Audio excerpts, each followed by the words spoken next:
তাহলে সোহেল, এই রুমটা বড় আছে, আবার ভিতরে বাথরুম আছে, তুই নতুন বউ নিয়ে এই রুমে থাকিস। না না ভাইজান, কি কইতেছো তুমি এটা? তুমি আর ভাবি মিলে এই ঘরে থাকবা, আমি আর রানু এই ঘরে থাকবো। আরে তুই আর কি হলো, তুমি খোঁজাখুঁজি করতেছো কেন? খুশাখুশি করি না, ময়লা পড়ছে। সোহেল, তুই আর নতুন বউ এই রুমে থাকবি। কি কইতেছো ভাইজান তুমি এটা? তুমি কি ভুলে গেছো রাত বিরাতে তুমি 2-3 বার করে টয়লেটে যাও? ফাউল কোরআন কর।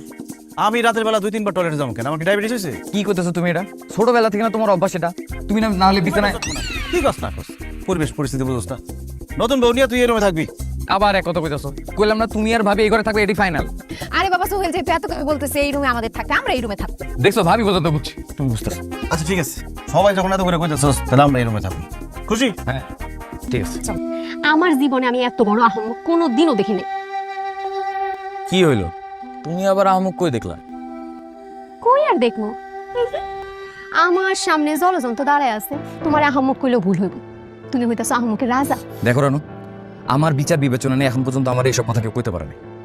তোমার আমারে কি দেখে আহমকের রাজা মনে হইতেছে? কমু না, সাইদা সাইদা তুমি বড় ভাইরে বাথরুম আলোটা দিতে গেলা, কিসের জন্য? দিলাম। এনে আহমকের কি দেখলা তুমি? ভাইজান আমার বড় ভাই, তারা তো আমি বাথরুম আলোর রুমটা দিতেই পারি। বড় হইলে বাথরুম আলোর রুম দিতে হইব না? মানুষ যে এত বোকা কেমনে হয় এটা আমার মাথায় ঢুকে না। তখন থেকে কিন্তু একই কথা কইতেছ। কি এমন বোকামি করছি আমি?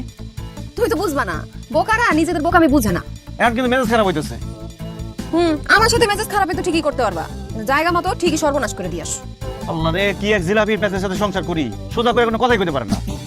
সোজা করেই বলছি, তুমি আমার কথা বুঝো না। ছোট ভাই তারে বাথরুম সহ বেডরুমটা দিতে চাইতেছে, সে বারবার না করতেছে। মানা করুন না কেন? নতুন বিয়ে করছে না ও? তো কি হয়েছে? আমার যখন নতুন বিয়া হয়েছে আমি কি আলাদা রুম পাইছিলাম? তোমার আম্মা সারাদিন আমার সাথে এসে শুয়ে থাকতো, তখন তো মনে ছিল না যে আমাদের নতুন বিয়া হয়েছে? এই কথা তুমি এতদিন মনের মধ্যে রাখছো? আমি কিছু ভুলি না। কই, এতদিন তো কও নাই।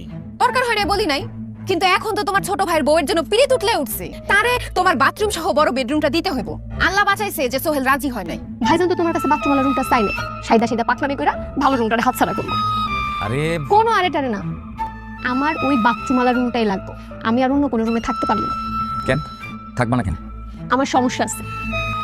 কি সমস্যা আছে তোমার? আমার খুলা কো। কমন বাথরুমে আমি যাইতে পারবো না, আমার অ্যালার্জি সমস্যা। কেন? এই বাড়িতে তুমি কমন বাথরুমে ব্যবহার করতা? ওটা তো না পাইরা গেছি। না, তোমার মনের মধ্যে যার কি কি আছে আল্লাহই জানে। ছোট ভাইয়ের বউরে নিয়ে মাঝে মাঝে কথা বলতে ছাড়ো না তুমি।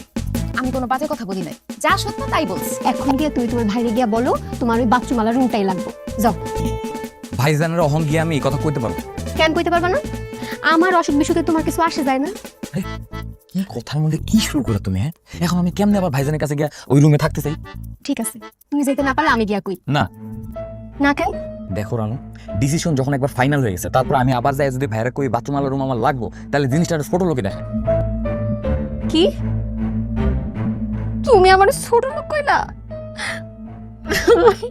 আমি তোমারে কখন ছোট লোক কইলাম? মাত্রই তো কইলা। আমি তোমার কাছে কি চাইছি? দামি শাড়ি, দামি গহনা, নাকি ভালো কোনো জায়গায় খাইতে চাইছি? একটা ভালো ঘরই তো থাকতে চাইছিলাম, তা আমার অসুখ হয় সেই জন্য। আর তুমি আমার ছোট লোক হয়ে গালি দিলা। আমি বুঝছি আমার কোনো দাম তোমার কাছে নাই। রানু, আবার তুমি কি শুরু করলো? আমার এই জন্য কিছুই ভালো লাগে না। তো আমার সাথে এখন তোমার কথা বলার দরকার নাই।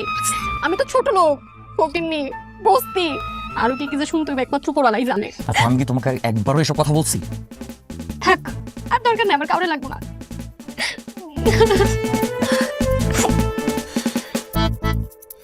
যাও না কেন? যাইতেছি।